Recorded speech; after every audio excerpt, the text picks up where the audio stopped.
Good morning, everyone.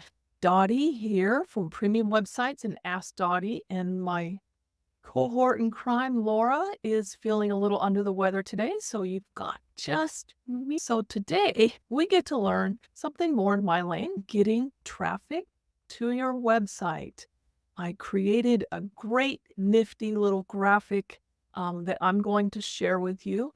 And if you want a copy of this graphic yourself, just go ahead and put in the comments that you want one, and I will track you down and send it to you in email. So you should be seeing a graphic of this web of stuff that you can do. So what I would like to point out is that your website is in the middle, and everything that you do online needs to go to your website. Now, if you are somebody that's in a regulated industry, or maybe you're in network marketing and you don't have a website, you can choose anything you want to be in the middle. Just once you choose it, make sure everything you do links to that site. And there's the trick. We want to get links coming to our website. And the more links we have, the more valid the search engines and the more confident the search engines are to show our stuff, our pages, our website when someone is Googling or searching for whatever it is that they're looking for. And so that's how it works. So what we want to do is create a web of links coming in. So think of your website as the hub of where you are online. So we're going to start with the super easy ones, which is social media. When you create your profiles on social media, are you linking them to your website? Or maybe you are. The answer is yes, Dottie. I am linking these to my website. So I listed out here just the ones that I'm on. There's hundreds of other social media sites out there, and you can create profiles on sites whether you use them or not and link it to your website because we're wanting to gain links. Directories is another huge piece of the pie. And again, I listed just a few. Some of these you might question, is that really a directory? Google Business Profile is a super important directory. You must be in or must have a Google Business Profile in order to get listed in Google Maps, which, if you've ever noticed when you're searching for anything online, Google Maps is what actually shows up first on mobile. And it's really high, just right under the sponsored ones on a desktop. So you want to be hopefully number one in your local area for whatever you do in Google Maps. But yes, it is a directory. Yelp is also a directory. Now, we think of it as a review site, but the reality is they think of themselves as a directory. So all of these are directories are important, and there's literally thousands of directories out there, and they all allow you to create a free profile. Now, many of these have upgraded features.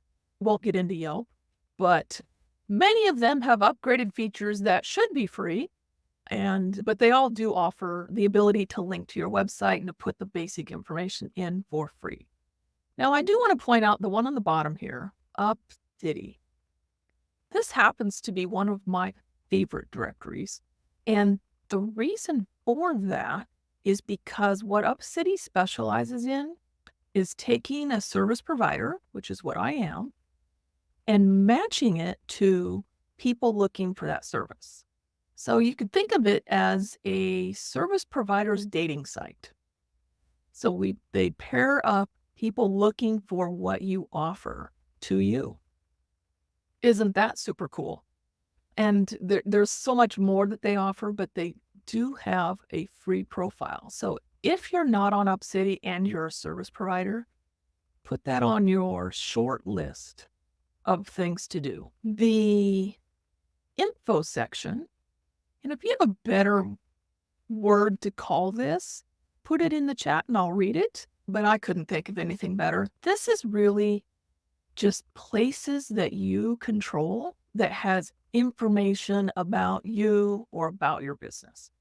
One of my favorites is about.me. I actually have 3 of these accounts. One is for premium websites, one is for Ask Dottie, and one is for me as a person. And then again, you can put anything you want on here, from text to video to images, literally anything, and you control it. Oh, and did I say it's free? But make sure you link it to your website. The next one on this list is Gravatar. And if you don't have a Gravatar website or a Gravatar profile, go get one. They're cool.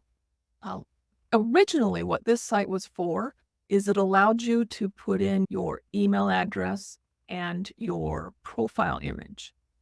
And then a bunch of different websites subscribe to Gravatar. And whenever you create a profile on these different websites, WordPress is one of them, it pulls all of the information, including your profile image, from Gravatar. That makes it super easy when you change your image to just go back to Gravatar, upload the new one, and it populates all over the internet with the new image. And there's tons of websites that subscribe to it. If you've ever set up a profile somewhere and it just your picture automatically shows up, it's pulling from Gravatar. So another cool site to have. But again, they've expanded it. So now you can actually put a full profile in there of you and link it to your website, which is super cool. Strikingly is just like about.me, just a different program. Medium, if you are blogging anyway, so you're putting blog posts on your website, create a Medium account and you can repurpose your blog post in its entirety in the exact format as what's on your website on Medium. It is a repository of articles and people subscribe to Medium, both paid and non-paid, and look for information and get articles. It's a huge website and they have a huge following. So if you're blogging, you want to go ahead and set that up. Now, the people that pay, if you are a creator and you're putting articles on Medium, you have the option to gate it or not. And when they ask you that, gating simply means only the paid members of Medium will get to see your article. And when they see your article or read it or consume it in any way, then you get a few pennies every time that happens. So you can make a little bit of money. However, in my opinion, the 5 cents I'm going to make on somebody reading an article is unimportant to me. I would much rather have the links going to my website. So every time I'm posting an article on there, I'm gaining a new link going back to that specific blog page. So there's another piece of the puzzle. You don't want all of these links going to your homepage. You want links going to several pages within your website. So on some of the social media sites, for example, instead of linking to your homepage, maybe link to your about page. If you are on a directory and you mention one of your products or services, link to the product or service specifically. So don't do all of these links going to your homepage. And the last one, I call it outside of the box. And again, if you have a better suggestion, go ahead and let me know what that is. And these are just different things that you can do that people a lot of times don't think about. So if you are a guest on a podcast, the podcast has a show notes page in all of the different places that podcasts show up. Go ahead and, if you're a guest, have them link to your website and specifically link to whatever your free gift is, the opt-in page on your website. The guest blog posts, if you're doing that, you usually get an author box at the bottom and you can link that to your website. Do you have vendors you use? Give them a testimonial and have it linked to your website. You can become a resource. If you're blogging, create a blog post that people want to link to. The most recent one that I did was a comprehensive list of all of the categories for a Google business profile. It's hard to find those. It's much easier to read through them and figure out how to categorize yourself than it is to just type something in and guess and have it not be there. It's frustrating. I wish Google would provide that list, but since they didn't, I have it on my website. And people will link to that instead of reproducing it on their website. You can add to a wiki page. The wiki page that you're on is not complete, and it has in there, go ahead and complete it. So that's another way to, again, gain a link to your website. So thinking outside of the box, what are all these different things that you can do and link to your website? In the past, I've done different forums that I have participated in long past, and they're like 20 years ago. And those profiles are still there, and they're still linking to my website. Some of them are the oldest links I have coming in, which give them more value. If you're an author, Amazon does this, and I'm sure all the other, like Barnes and Noble and all of those, they give you an author page if you have a published book on their website. You're in control of that author page. So let's go ahead and fill out your profile and link it to your website. I hope you have gained an idea or two of something that you can do for yourself that's super easy, that you can go ahead and link to your website. That's the key here, link to your website. I know I've said that 1,000 times, but that's the important piece.